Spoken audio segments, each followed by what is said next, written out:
things that goes back and forth depending on how deep I want to get into the politics side of this.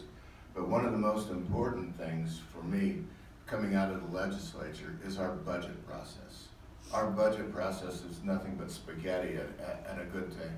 There's an organization called NCSL, which is a national organization of state legislators, and they profile every state government's budget in the country except for Wyoming's.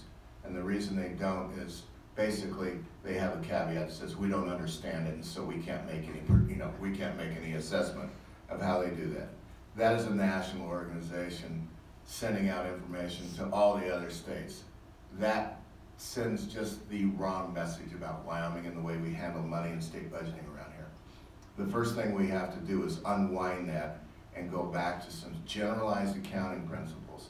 Now, understanding that this is outside the direct purview of the Secretary of State, but the Secretary of State can and should put a lot of influence on straightening out that process. Then moving on to some of the other priorities, the Secretary of State, being the Chief Business and Corporations Officer inside the state, should be the chief advocate for new industry and new innovations. The blockchain technology is one that's very important.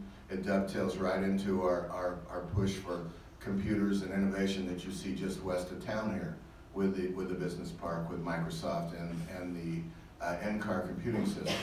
Just recently we had an event in Laramie called the Hackathon, and in 48 hours it was a challenge to create an application that worked in Wyoming. A local group of developers from Cheyenne developed an application that would allow LLC registration online using the blockchain. This got me so excited that I asked them if I could use their technology.